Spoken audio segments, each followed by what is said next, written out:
This is a new segment I'm calling the 500 round challenge, where I purchase 500 rounds of ammunition in the caliber I own, but for firearms I don't shoot as often. This segment will do a couple things.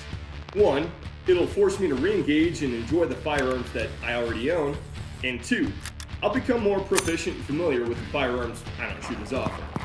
By the end, I'll give my thoughts on each gun and the caliber, and talk about what I like, what I don't like, and provide some nuance.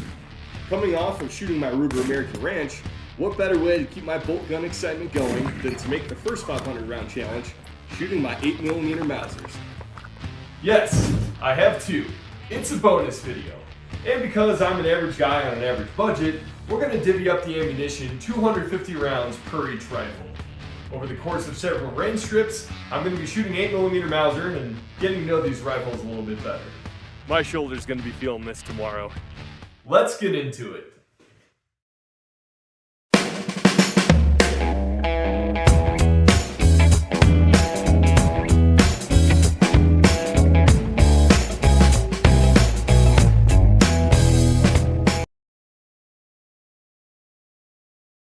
These rifles started their life as Czech VZ-24s.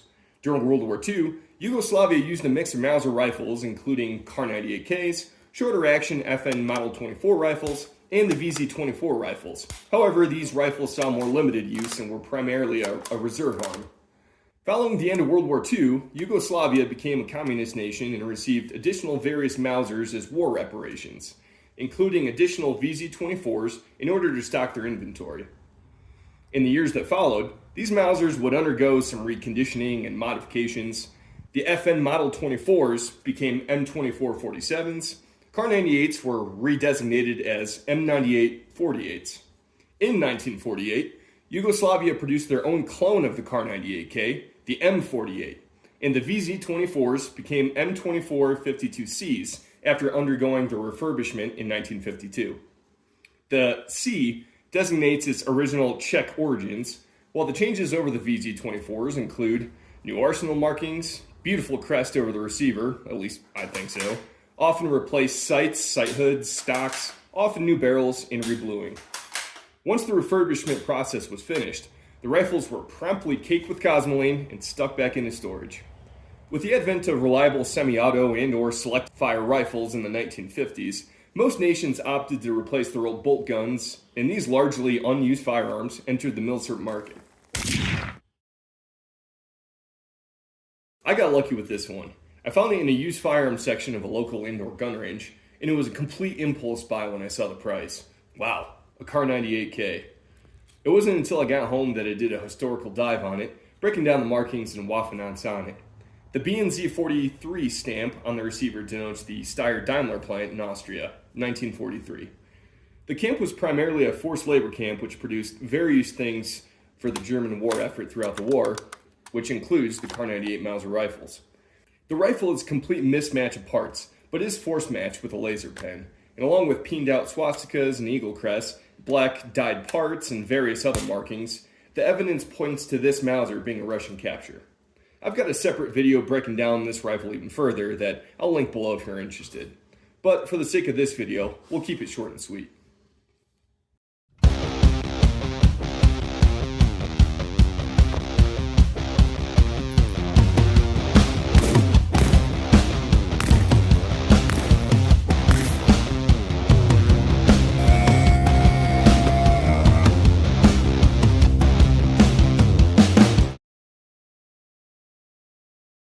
The 7.92 by 57mm, or the .323 inch diameter round, is colloquially known as 8mm Mauser.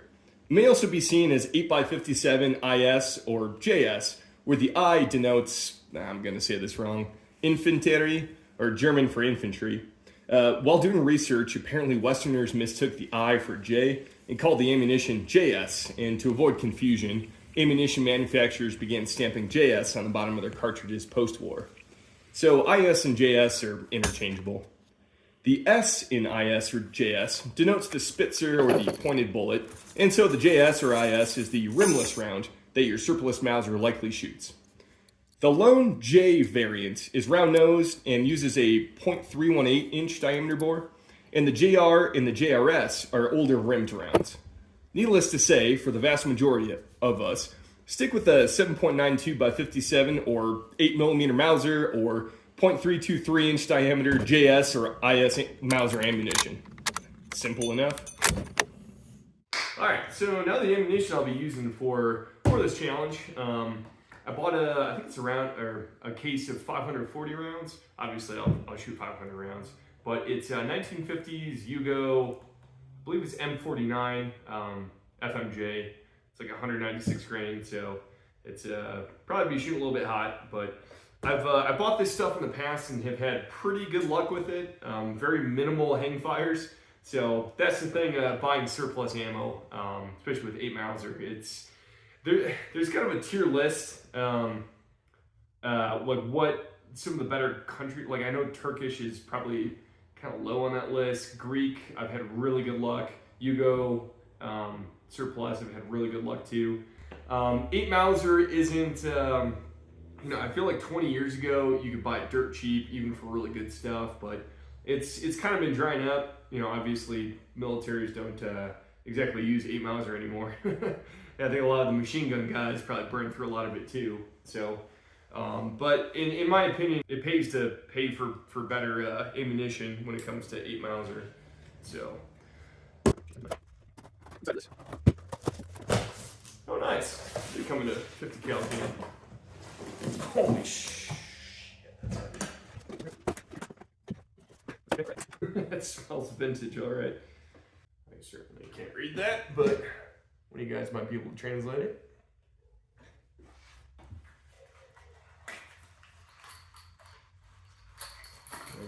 You don't have straight clips. Woo, that looks pretty good. Primers look decent. The necks look okay on them. Most 8mm Mausers, especially if it's surplus and old like this, like 40s, 50s, 60s kind of stuff, most all of it's corrosive. So word of advice, if you don't already know this already and have Mausers, always just clean your bolt, clean your action, clean your barrel after every range session, or else, the corrosive stuff, if you don't get to it within a few days, all the salts will start to rust out some of your components. And if you leave it for too long, that rust is going to be a little bit more than just surface rust. Ordering the ammunition and awaiting UPS, grabbing the box off my porch, unboxing and inspecting my brass surplus pills, anxiously awaiting range day, dusting off the rifles, prepping my targets, writing down a list of drills, checking my calendar, loading up my truck, waking up early, driving to the range, setting up targets, loading my chest rig, inserting that first clip into the magazine, cycling the bolt, lining up the target, finger on the trigger, deep breath, squeeze. Great start.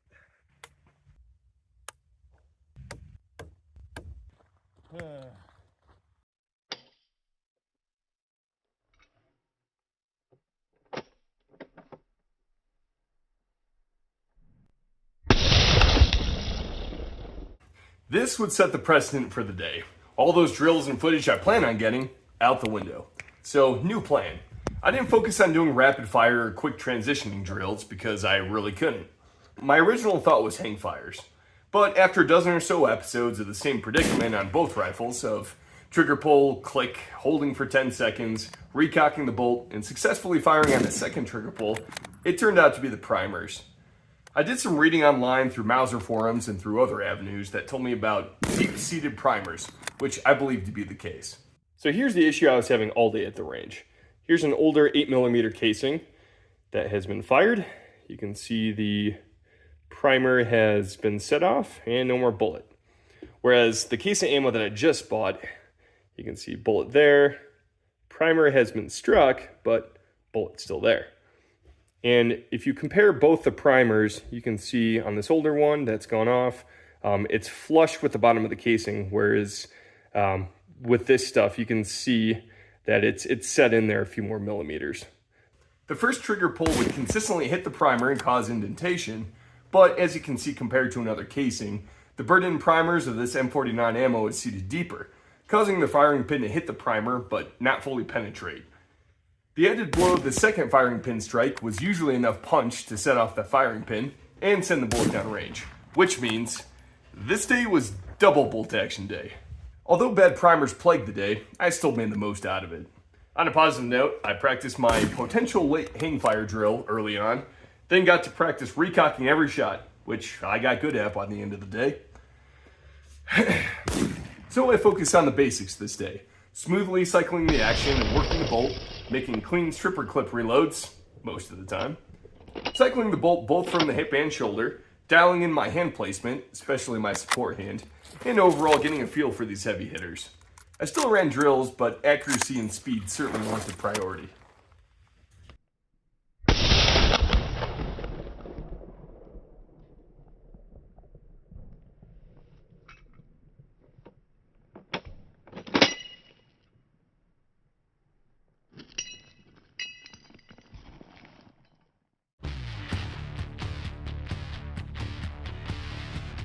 In order to salvage the remaining portion of the challenge, I begrudgingly ordered more 8mm Mauser ammo.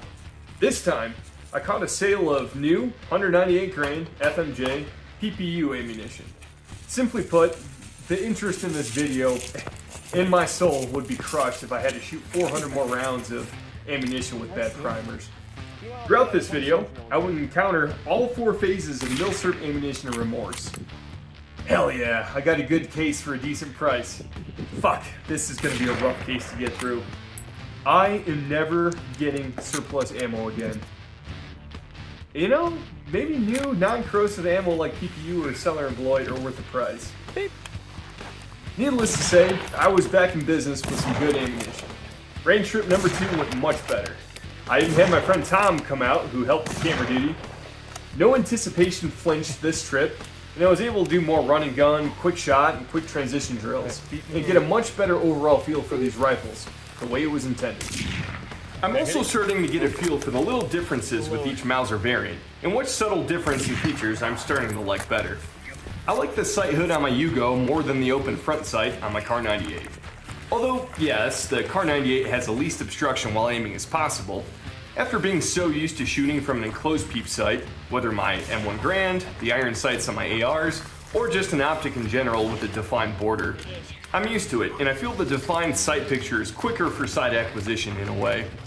And to add context, I know pre-1940 Kar98s were manufactured without sight hoods, then were manufactured with them 1940 onward, but many times Russian captured 98s, such as mine, didn't have them placed back on after the Russians stripped them apart in huge batches, cleaned them, reassembled them, and stuck them back in the storage lockers. I know it's a cheap part that I could buy and put on if I wanted to, but anyway. The rear sight on my Kar98 is a bigger notch tangent sight, which makes for a somewhat quicker sight acquisition, and the V-notch on my Yugo is much smaller, making for more precise shots, but taking a bit longer to line up shots, and more difficult to see against a dark foreground or at dusk.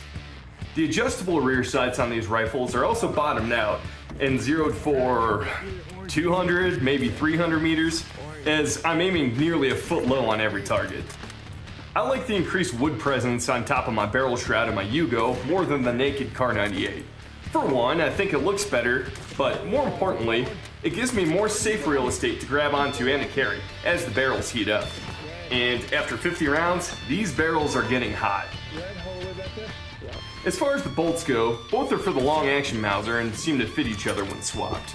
And most notably, the Yugo has a straight bolt, whereas the 98 has a bent bolt. The 98 also has a last shot bolt hold open, whereas the Yugo does not. Going into this, I thought I'd like the bent bolt best. For one, it's the least obtrusive and the least likely to snag on gear and the environment. But there are times where I actually prefer the straight bolt. Cycling the bolt while standing from a non-shoulder position or when the rifle is lowered is easier with the straight bolt, likewise when I'm crouched in a shooting position.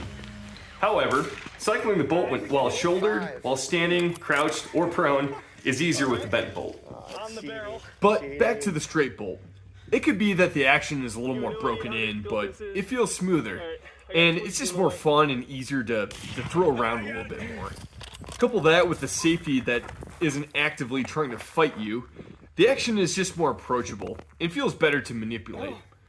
Overall, this is a fun range trip, and ignoring the other 5 or 6 misses, I even managed to make a hit out to about 300 yards or so. Jeez. I gotta tell you, 55 rounds in, like hand's starting to shake, or I guess my shoulder, just a little bit. Stripper clip. Here's another tip. A lot of times when you buy surplus ammo, it'll come on stripper clips, or if you just happen to have less stripper clips they're really smudgy, they're really grimy, kind of sticky, hard to push down on your rounds and have them cycle smoothly. This is what I do to clean them up. So I'll take a bowl of some kind, take your dirty stripper clips, go ahead and throw them in there. And then I like to use either mineral spirits or acetone or paint thinner and let them soak in there for a little while, maybe a couple hours.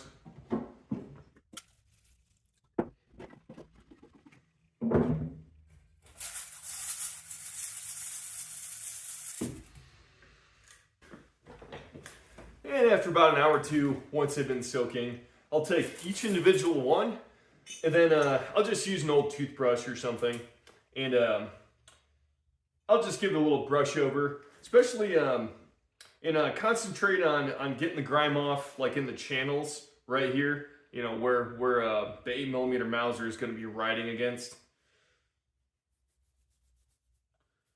Each channel, inside, the outside.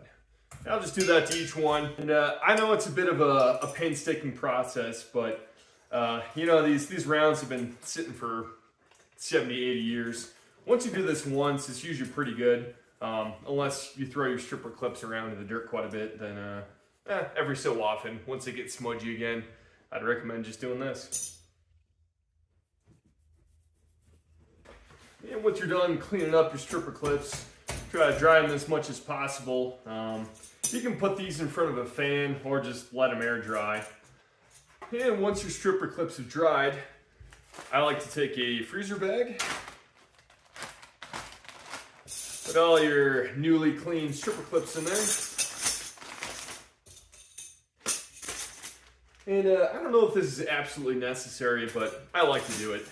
Just take some gun oil. I just put a couple drops in there with your stripper clips. And just shake it up.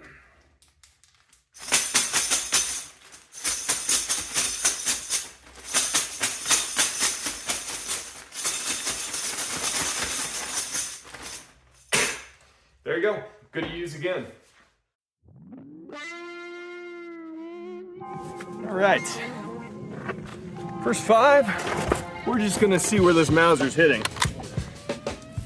Woo! Leaking. Booster.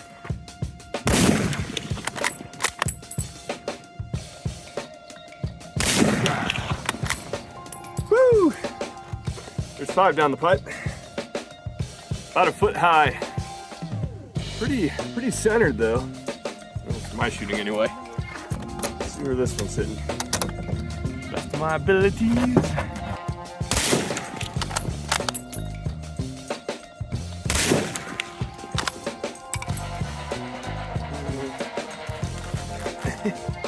You know, equally as high. Throw some drills. Range trip number 3 brought me more smiles, 25-degree weather, and another pumpkin to disrespect.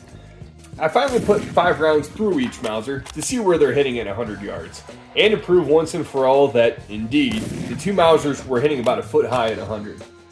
I will say that by the 3rd outing with these rifles, I'm getting decent at anticipating the bullet drop, or, in this case, the bullet rise. I managed to snag the same berm to shoot at as the first range trip, and with good functioning ammunition, felt like redemption. Nothing too sensational about this range trip, just good mix of what I normally like to do. A mix of standing, kneeling, and prone shooting, some run and gun to get the heart rate up, some quick target transition shooting, and some reloads under stress. Steel target wise, I usually bring 3. One I set up at 100 yards, one a bit closer at about 75 or 80, and one further out. In this case, it ended up being about 170 yards. The importance of going to the range in cold weather, I believe, can't be overstated, because it brings up certain important questions and considerations. Do I wear my chest rig under or over my coat? Can I still fit my thick gloves in the trigger guard and shoot? Can I reload with said gloves? How do I manage breath and fog? Last year, I went in a wet, heavy snowfall that clogged up the glass on my AR prism scopes, rendering them basically useless. I learned about the importance of backup iron sights that day. But overall, another great day at the range and another 100 rounds well utilized. Reload. Unzip.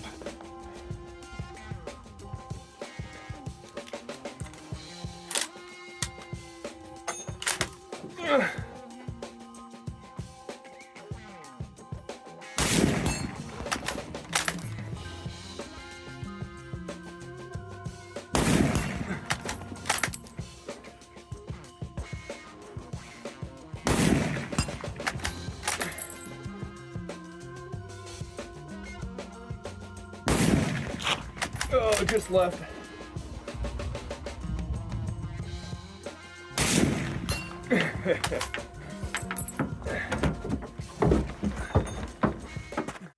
So when you're done at the range shooting a bunch of corrosive ammo, you're back at your house.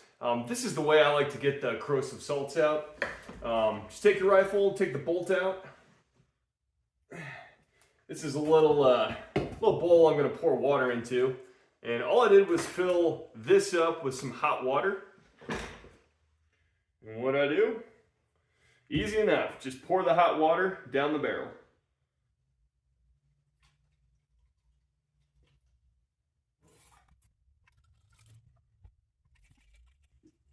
I try not to get too much water kind of in the action and in the magazine. I don't want water sitting around there. So I try my best just to be accurate about it and just, like I said, get it right down the barrel. So there you go. I'll run some water down it, and then I'll follow that up with some clean patches. I'll run through the barrel. And then after that, I just do my normal cleaning routine. 8mm Mauser bore brush. And then I'll run some Hoppies number 9 and some patches with this down it. And then follow it up with some more clean patches. And then usually once I'm done cleaning the barrel, I'll wipe down, clean, and oil the action as well. Woo, look at that.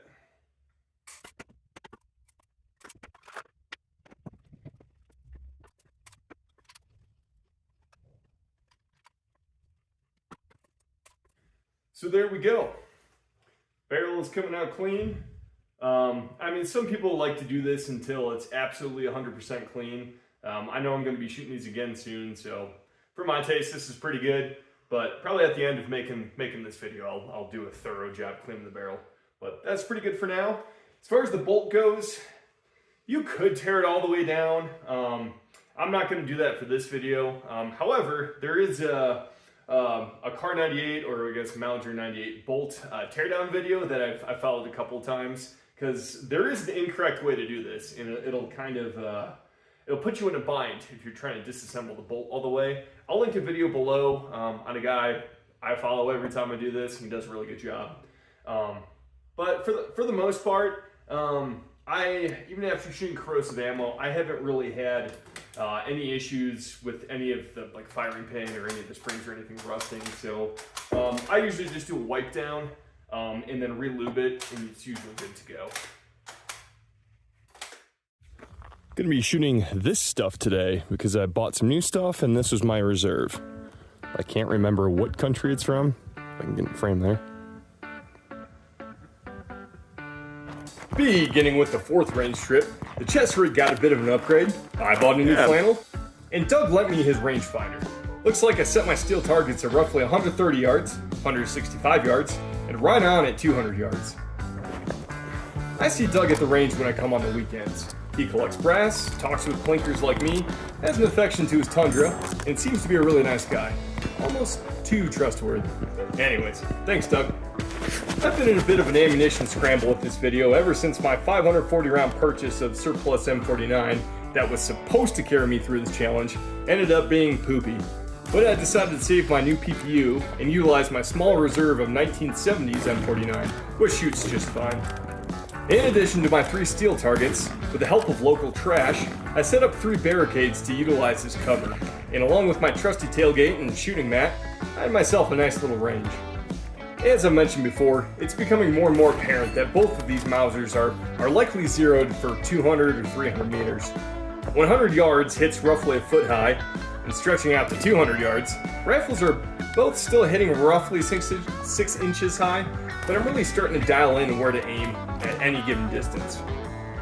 Another nuisance for me is the German style of sling on the Kar98. Look, I'll admit that I have zero knowledge on how to use this thing. I assume you loosen it while carrying it on your back or over your shoulder, and then cinch it down. And/or cinch it up tight while you're firing it, but mine doesn't seem to want to stay cinched tight. It gets in the way while shooting, and I prefer the old tried and true traditional sling mount on my Yugo. Actually, kind of cool that you have two mounting options on it. The chest would perform much better too. With the addition of placing foam in the magazine cells, the stripper clips remain easy to grab and weren't getting lost in the void of the cell as they previously were.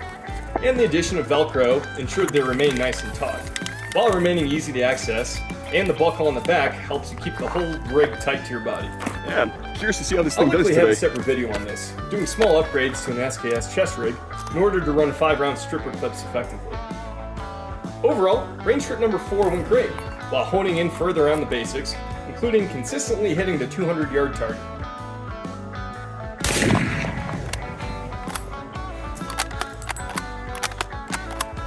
A little sticky. Oh, man.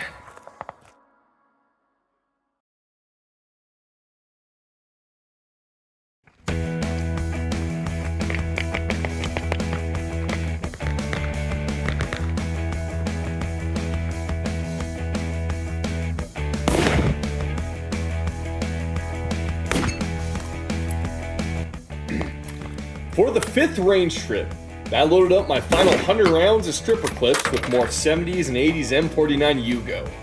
I wasn't able to stretch my targets too far with the berm I snagged, but was still able to set my 3 steel targets, I would say, between 85 to 115 yards. The landscape consisted of rolling hills, and the local trash gifted me the chance to shoot off of a lawnmower, which I gladly accepted.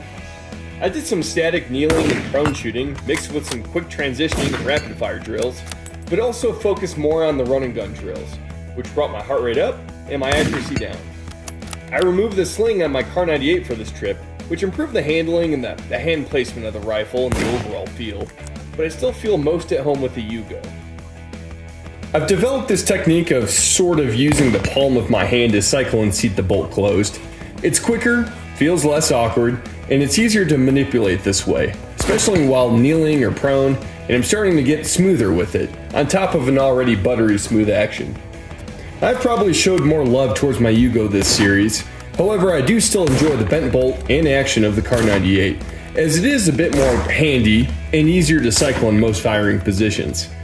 It isn't as smooth though, but I'm not sure if the Kar98 is to blame necessarily.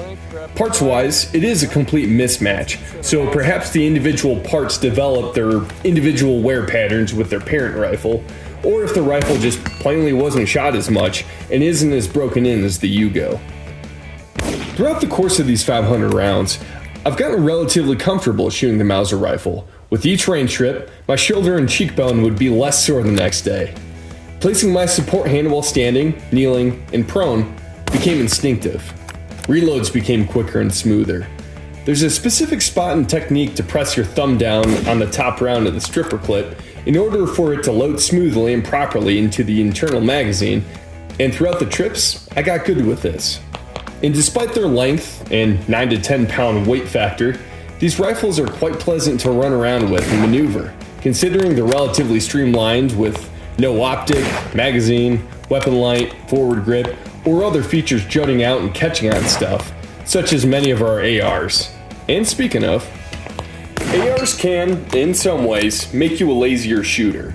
If you miss the first couple shots, it's fine, you've got 28 more, and you can sort of walk in shots easier. Shooting in recoil impulse is not punishing by any means, and while offering flexibility in shooting stance and position, you can be lazier about the basics. Cheek weld, stock placement, support hand placement, dedication to the first shot hit accuracy. These guns evoke a different feeling and shooting experience altogether. Just picking one of these 9.5 pound rifles up, you can smell the musk of Cosmoline, oil, gunpowder, and Grandpa's attic. The amount of care in these wooden stocks and stamped and milled hardened steel components that, while operated, feel chunky, crisp, and calculated. These rifles feel strong, like how a man feels when he's hiking in the woods, picks up a good branch and just goes, yeah, while becoming welcomed as a good walking stick or survival club. The action looks like an old piece of machinery that's sole purpose in life is to do one demanding thing for 100 years and never break down. These rifles were just built by necessity and care, sadly from a bygone era. And shooting them makes you care for each shot downrange because you only have 5 rounds. And you don't want to miss, because firing a follow-up shot is much slower than a semi-auto and more punishing. Every firearm has that, I'm good shooting point. ARs and 5.56 is usually around 200 rounds for me. 8mm Mauser, 30 to 40 rounds before it starts feeling like work. And the likelihood of my shoulder feeling sore the next day increases. Each missed shot adds to your total and starts creeping towards uncomfortableness. The unmolested Mauser rifle is a raw experience. No optics, no large capacity, not much room for error. Just one powerful, ass-kicking round being sent downrange at a time. Learn the basics well, aim with intention, and make your shot count. And I promise you, you will learn to appreciate and enjoy these old rifles from yesteryear. Hold that last one. Damn it. Perhaps you will have some firearms that you don't shoot as much as well. Maybe in a weird caliber, but hopefully this gives you an excuse to dust off an old firearm and bring out to the range and have some fun with. Purchase a few hundred rounds, put it through its paces, learn from it, and enjoy that purchase that you made a while back. I surprised myself at just how much fun I had making this video and shooting these rifles. And I definitely learned a lot more about these rifles just simply by shooting them more and improving. I am certainly not a Mauser expert, and there are a ton of intricacies in different variations from the different Mauser variants, as well as the different countries that have adopted them over the years. From the deep-rooted history, craftsmanship, reliability, and shootability, I love shooting the Mauser rifle, and I consider myself a Mauser and 8mm enjoyer. I'm an extremely average man and an average shooter, and right now, I'm gonna go repair my steel targets and thoroughly clean my Mauser rifles. Thank you guys so much for watching. We'll see you on the next one. The 7.92 by 57mm, or the .323 inch diameter round is colloquially it's doing good. Colloquially Unique, New York. Unique, New York. Unique, New York. safe real estate to grab onto and to carry as I can't do this. The 98 also has a last shot bolt hold. The 98 also has a last shot bolt hold open. Oh my god. The 98 consistently hitting the 200 yard. Oh!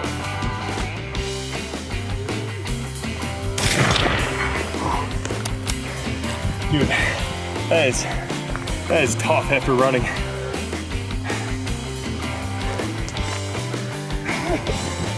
Waking up yet?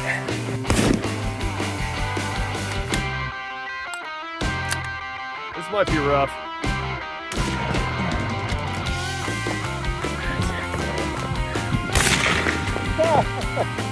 No more green. Did I hit it? Nope. Can you? All right.